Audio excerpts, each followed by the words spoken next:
Welcome to Art of the Theater today. I am your host, Jonathan Flom. Welcome to At Home with J. Flom. We have so much to get to today, but first, just time for a quick recap of the entire history of theater.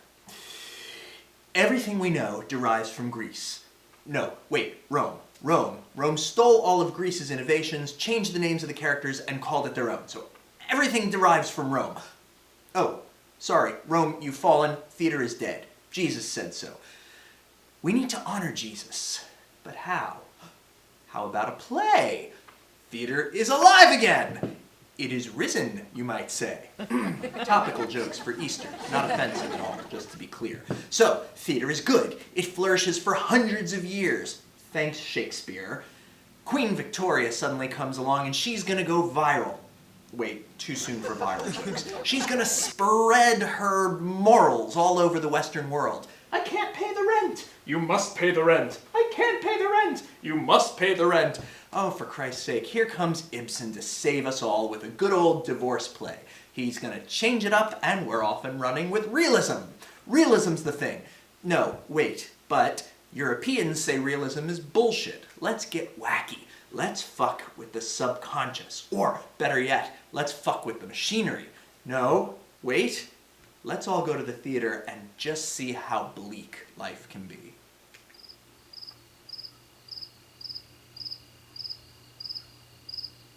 What are we doing? We're waiting. We're waiting for Godot.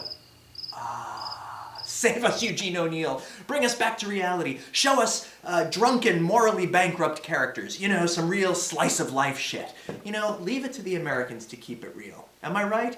Hashtag America. Hashtag never not great. And that almost brings us back to now. Except, you know, there's an entire half of the globe that we haven't even touched. Believe it or not, Eastern theater traditions are something entirely different. That's where we're going to go today. So, masks on.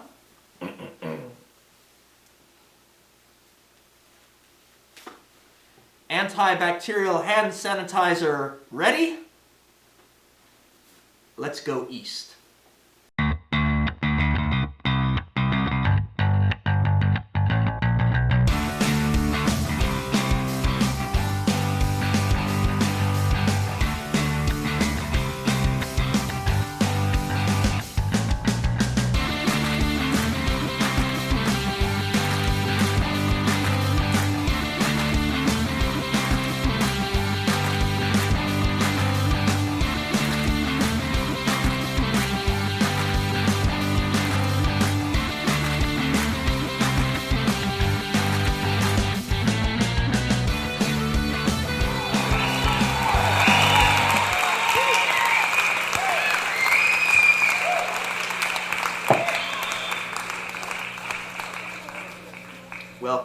Welcome.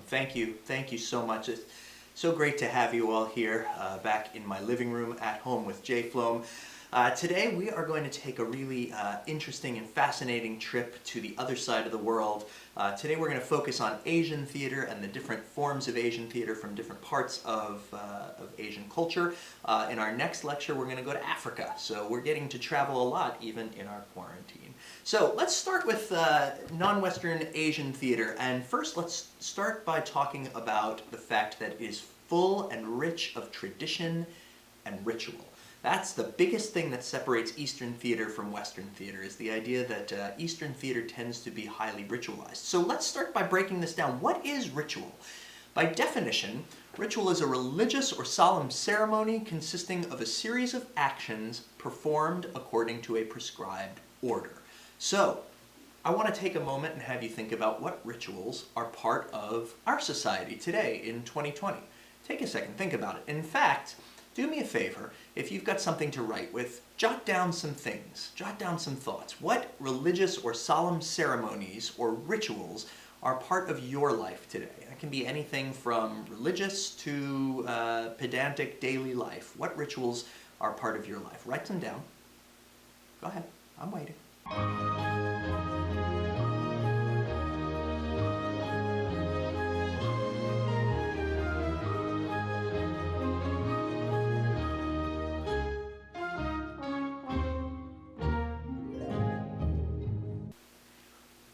And when we have our Zoom class on Wednesday, I want you to be ready to share some of your feedback. What kind of rituals? Are any involving props or costumes or singing or dancing, for instance? Think about it. So, let's talk about ritual versus storytelling.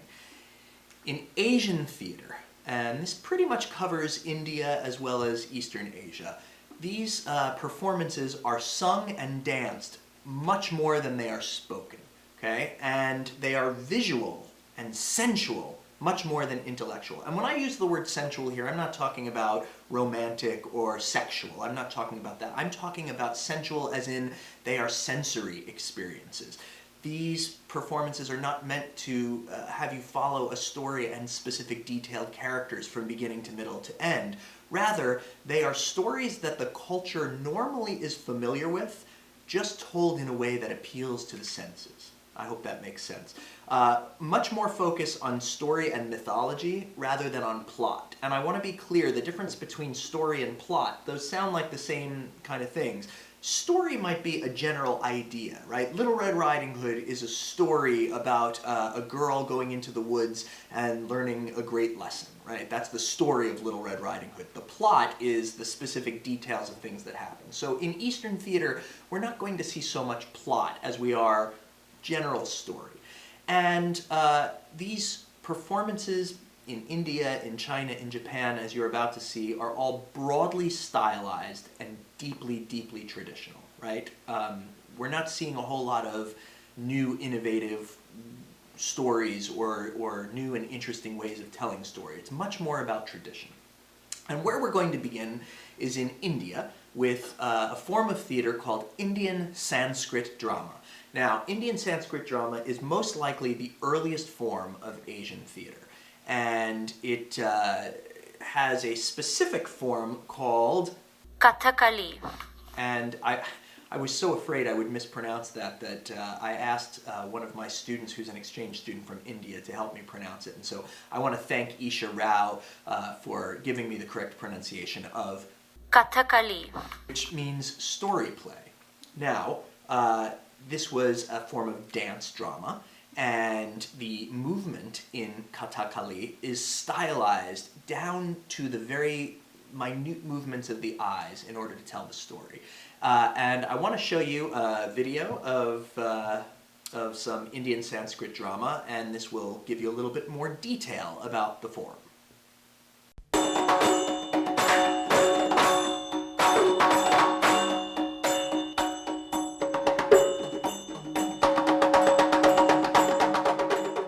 The Kutiyattam Sanskrit Theatre, from the province of Kerala, is the oldest living theatrical tradition in India.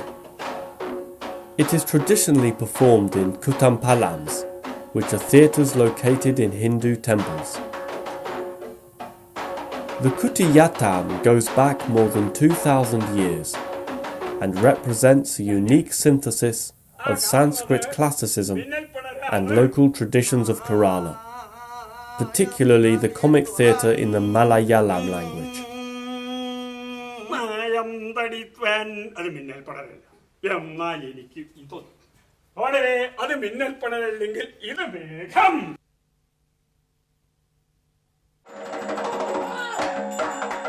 There is a sacred aspect to the actor's role, with purification rituals undertaken beforehand, and the presence of an oil lamp on stage symbolising divine presence during performances. The male actors from the Chakya community hand down extremely detailed performance manuals from master to pupil, which, until recent times, remained the exclusive and secret property of specific families. Now, I don't know about you, but I actually find that fascinating that in Indian Sanskrit drama, these performances are very specific to families or cultural groups, and they are passed down from generation to generation. This whole master pupil form of teaching. We're going to see that not only in India, but we're also going to see that in China and in Japan as well. And I find it interesting that they talk about how the families sort of keep their performance traditions a secret. That sort of makes me think of KFC and the whole secret spice recipe. Facial expressions, especially with the eyes, movement and gesture, form a very precisely codified language.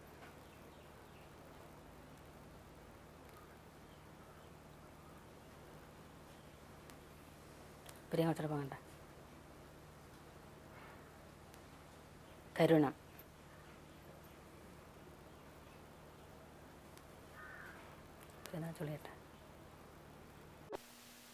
So I have to jump in here because when we talked about acting being living truthfully under imaginary circumstances, I even said to you that jokingly acting is not saying words and making faces. Well, in Indian culture, I would be wrong. In Indian culture, you could almost define acting as saying words and making faces. Anyway, as we were.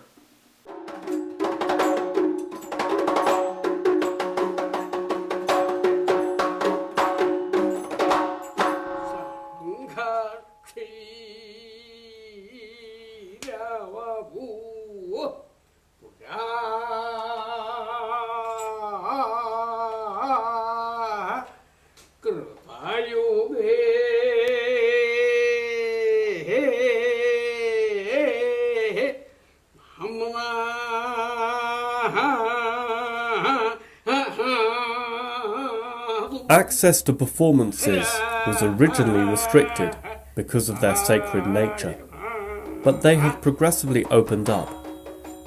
The action, which generally consists of an act taken from a classical Sanskrit play, goes into extremely precise detail, to the extent that complete performances may last up to 40 days. Did you catch that? Up to 40 days for a performance? Have any of you ever watched cricket? Cricket is another sport that's very popular in India, where a match could go on for days and days. And what do we learn from Indian Sanskrit drama and cricket and yoga and meditation? That Indians have a lot of patience. The Kutiyatam is the only form of theatre in India where men from the Chakya community and women from the Nangya community perform alongside each other, accompanied by percussionists from the Nambiya community.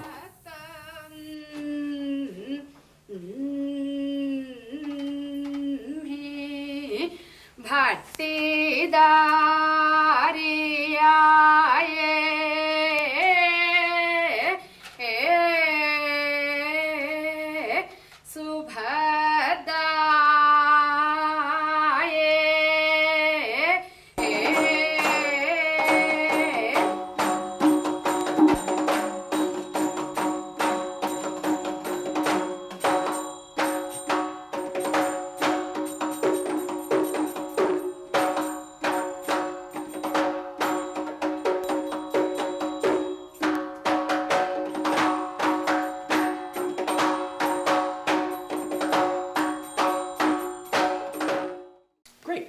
So that's a little bit about Indian Sanskrit drama, or Kathakali. so again, we're seeing a lot of minute details with facial expressions. We're seeing a lot of traditional instrumental work. There's always musicians on stage. We're seeing very stylized movement. And I want you to understand that every movement, every gesture, every lifting of the eyebrows has some sort of meaning. And if you come from India and are part of the culture, you understand that and you recognize it. And that's very unique to Indian culture and Indian and Eastern theater. All right, now we are going to move on to China, and we are going to introduce an art form called Chinese opera, also often called Beijing opera or Peking opera. Peking is the older word for Beijing. And in Chinese, this form of theater is called Jingju. And I'm sure I'm pronouncing that wrong, but my friend on an instructional video is about to correct my pronunciation. But Jingju means tuneful theater, and this is the predominant form of performance art in China. Some of the trappings of Chinese opera or Beijing opera are lavish costumes, and I'm sure you noticed that in Indian culture as well. We're going to see it in Japan, we're going to see it even in Africa, where we're talking about bright, colorful costumes. That's a huge part of the tradition. So not going for realism at all. And in fact, not only not going for realism, but in Chinese opera, the goal is to deliver broad, exaggerated performances. And you're going to see that in a moment. Peking opera, Beijing opera, Chinese opera, Jingju, whatever you want to call it, is also a showcase of performers' skills. So in the video I'm about to show you, you're going to see people flipping, you're going to see acrobatics, you may see vocal tricks, in a way a little bit similar to the Lazzi style from Commedia dell'arte, although I don't think they actually have anything to do with each other. But similar to the Renaissance Italian aesthetic, this idea of showcasing performers' skills and special tricks is always a huge part of Chinese opera. And one thing that you're going to notice when you watch these videos is that all of the dialogue and the singing is done in a very high-pitched falsetto. And there's a reason for this. It's not necessarily because they find it the most beautiful and appealing sound, but it's because they are trying to, believe it or not, have their voices cut through the sound of the audience talking. Now, in Western culture, in modern times, we are sort of used to a set of rules where you come to the theater and you sit in the dark and you just watch and you don't talk to your friend and you don't text, and if someone is whispering or texting, there's some asshole behind them like me who's going to tap them on the shoulder and go, "Hey, cut it," right? In the Chinese culture, it is more than acceptable to sit and talk during a performance. Share your thoughts with your neighbor, with your friend. Gosh, I hope that we somehow find our way back to sitting in a theater with a room full of strangers. I hope that this hasn't put a damper on that, although I'm sure it will for a while. But I digress. Chinese opera is performed in this high-pitched falsetto so that the actors' performers' voices can be heard over the audience talking, which I find very fascinating. So let's take a look at a little video introduction to Chinese opera, or Jingju.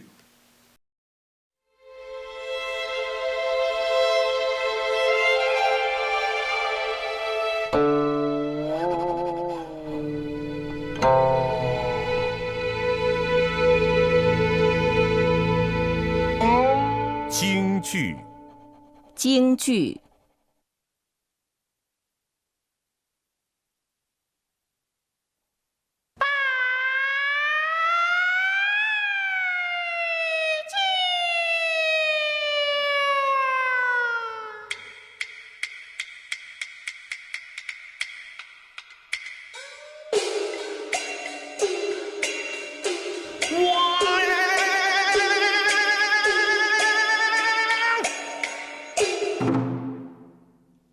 Jingju, or Peking opera, is an ancient performance art with a history of 200 years.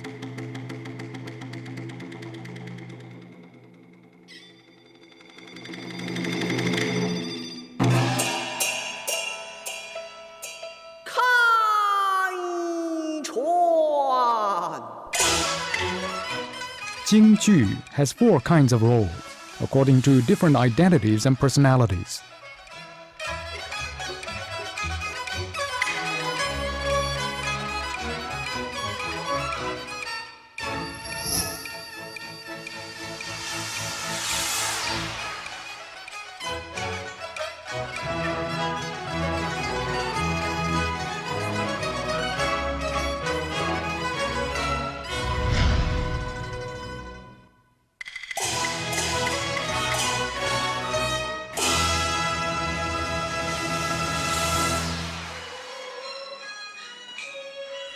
The lyrics of Jingju are performed by singing or rhythmic speaking, accompanied by dozens of musical instruments.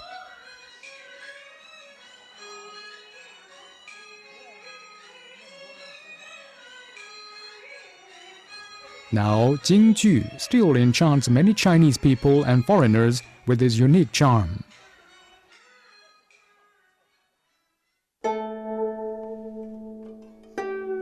京剧 京剧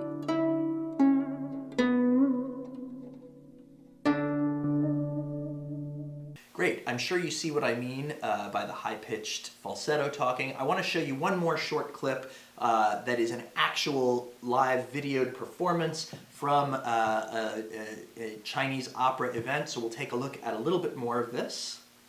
是谁家也朝飞毛卷，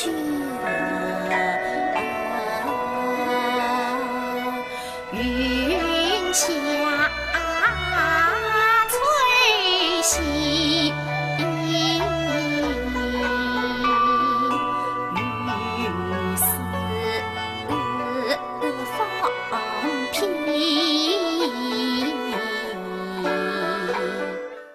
I want to tell you a little personal story about my experience in connection to Chinese opera. Now, I've never been to China in my life, but I have had the opportunity to go to Taiwan 2 times. I used to work at a university where I had a friend who taught dance, and she was originally from Taiwan, but she'd been living in America for a long time. And she wanted to collaborate with me on a piece of dance that would really tell story. And she wanted me to sort of coach the actors and help these dancers express themselves and express a story through dance. It was a beautiful and exciting experience for me, and I was very fortunate. And we first did it at Shenandoah in Virginia, and it was a great success. And my colleague Ting Yu decided to reach out to the cultural ministry in her town of Kaohsiung, Taiwan, which is in the south of Taiwan. And long and short of it was we were selected to come to Taiwan and set this dance piece on a professional company of dancers from Taiwan, which I thought was thrilling. I was getting thoroughly funded for 2 weeks to go to Taiwan. All of my travel, my meals were covered. I had a place to stay, and it was absolutely a remarkable experience. But what was fascinating about it is when we started working with the dancers and started putting the story together, and my friend Ting Yu would give them the choreography and I would work with them on the coaching, I met with a great deal of resistance. And they didn't really want to embrace the idea of performing these moments in a truthful way. And I asked Ting Yu, I said, why are they so resistant to it? And she said, because they come from a Chinese opera tradition. They're not used to doing things realistically or naturalistically. They're used to everything being grand and over the top. And so I thought I would show you, I found these photographs on my computer that I thought I would share with you. So here's me trying to explain truthful acting to them. Here's me a little bit coaching with some of the performers. These are professional dancers at the top of their game. Here is my colleague Ting Yu trying to explain to them what I was going for.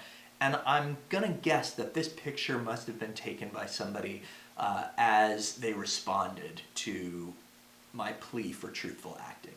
So it was a challenge, to say the least, but gosh, was it extraordinary. And boy, we made some great friends, and I think I have a future in Peking opera, Beijing opera, Chinese opera, Jingju.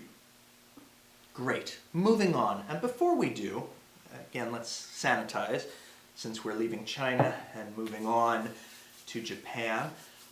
But before we travel over to Japan together, I thought I'd take a moment to ease your minds about something. I feel like a lot of you are watching these videos and saying, J-Flo, look at you, getting up, showering, shaving your head, managing yourself, making yourself look beautiful, dressing up for us, all of this under quarantine while we're all sitting in our pajamas or underneath the bed sheets watching this. And you're probably feeling pretty guilty about it, aren't you? That I'm putting in all this work and putting together these videos for you. Well, first of all, I want to be clear. I'm not wearing pants. So this is really just as much as I need to give you so that I don't lose my job. Second of all, I want to tell you that I'm having a real good time putting these together for you, and it's stirring my creativity and it's keeping me from going insane. And some of you have emailed me and told me that you found the videos entertaining and you've appreciated the work put into it. And I want to say that I appreciate that. I appreciate the feedback. I appreciate that what you're going through. I appreciate how difficult this must be for all of you. And if I can contribute to making your lives a little bit easier, a little bit more pleasant, maybe even a little funny under these times, and still deliver the information to you, then I'm happy to do so. So thank you for the feedback. Japan, eh? So we're going to talk about two forms of Japanese theater that are very different from one another, but both of them really rich in ritual and tradition and stylization. The first form of Japanese theater we're going to discuss is called No. No, not no, no, like with an H at the end, no. No theater is actually the oldest continuously performed style of theater in the world, meaning that it wasn't necessarily the original form of theater or the oldest form of theater, but it has been performed continuously through Japanese history in its entirety. It is highly ritualized. It is a theater form that is only open to men. I will point out that in Indian Sanskrit drama, or Kathakali, thank you, Isha, women are involved. In Chinese opera, certainly we saw women, although men do Chinese opera as well. But in Japanese No theater, men have always historically been the only ones able to perform it, and that continues to be so.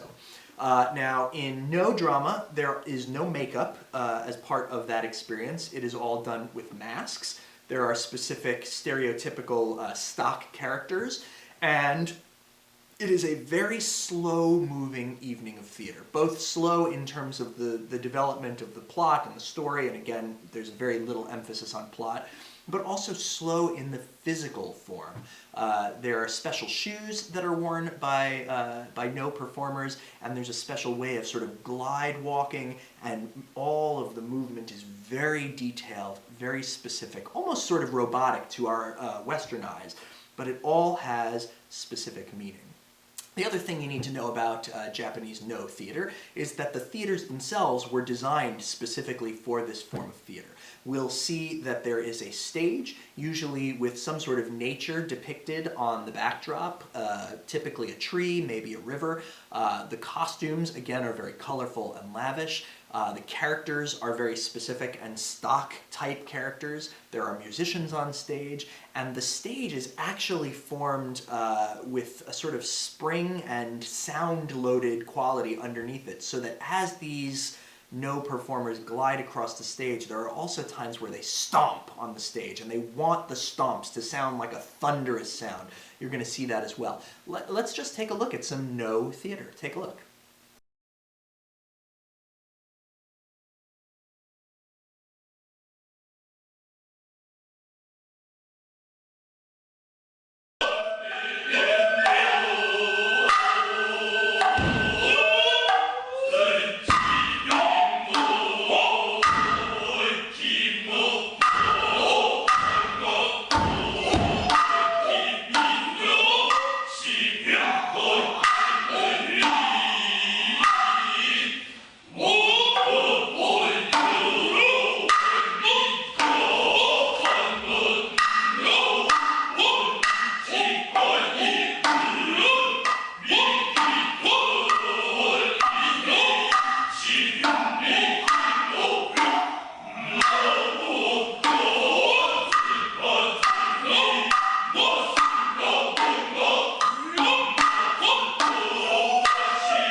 So again, we're talking usually a fairly serious style of storytelling.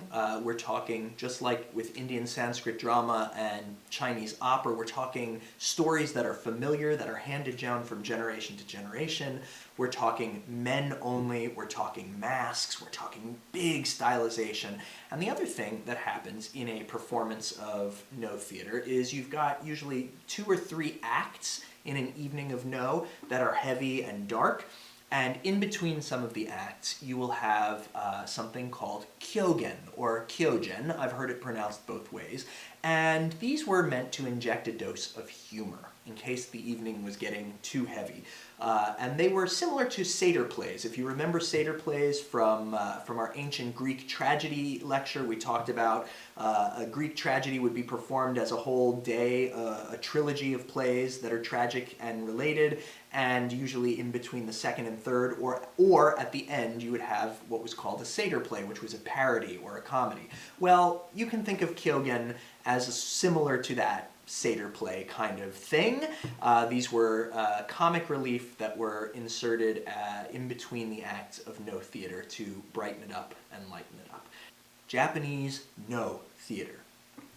In contrast, we have another widely popular form of theater that stems from Japan, and this one you may have heard of. It's called kabuki, and we often in America think of kabuki as one word. I certainly do, but it's actually broken down into 3 singular words in Japanese: ka, bu, and ki. And those mean dance, song, and performance or acting. There are various translations of ki. And so basically it's dance song theater, or dance song art is the rough translation of kabuki. Now you're going to see that in kabuki the energy is much more upbeat, much more exhilarating than No theater.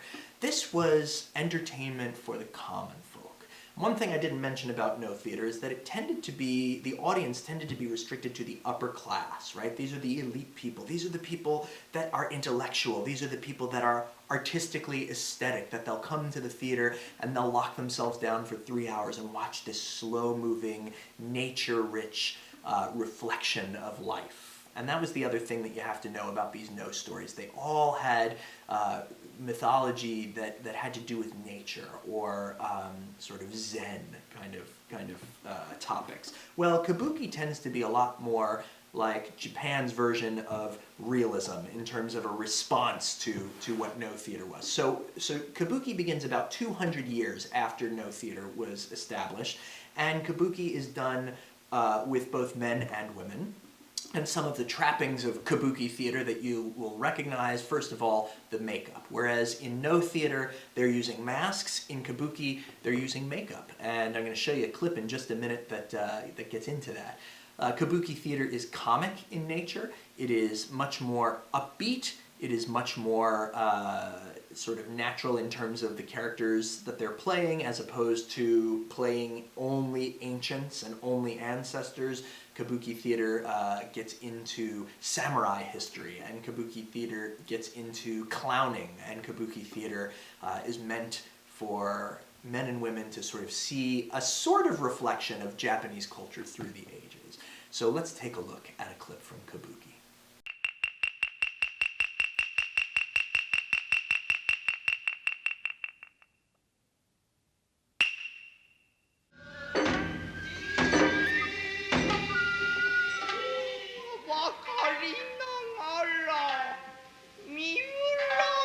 Kabuki is a Japanese traditional theatre form which originated in the Edo period at the beginning of the 17th century and was particularly popular among townspeople.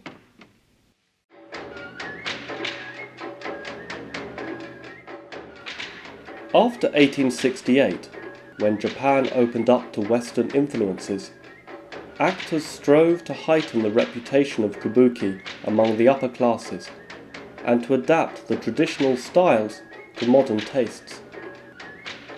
Today, kabuki is the most popular of the traditional styles of Japanese drama.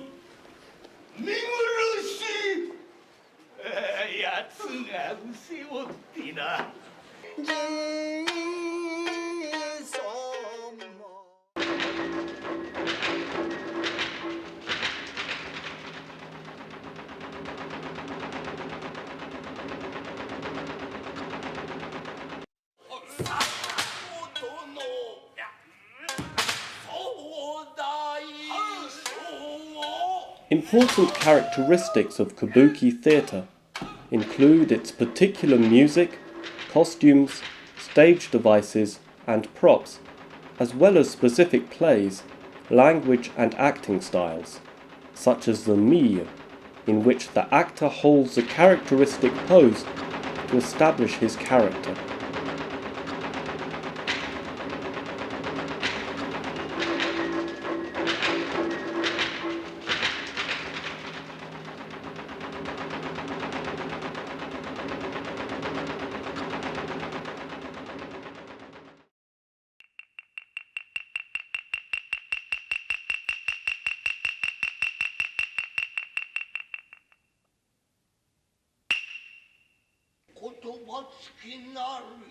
Originally, both men and women acted in kabuki plays, but eventually only male actors performed the plays, a tradition that has remained to the present day.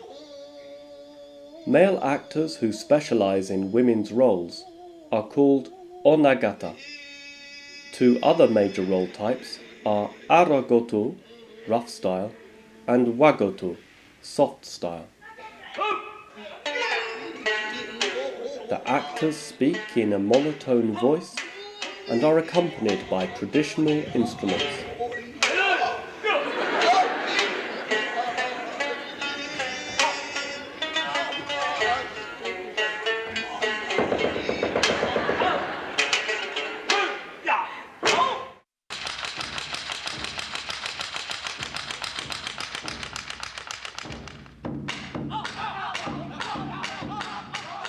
Kabuki plays are about historical events and moral conflict in affairs of the heart.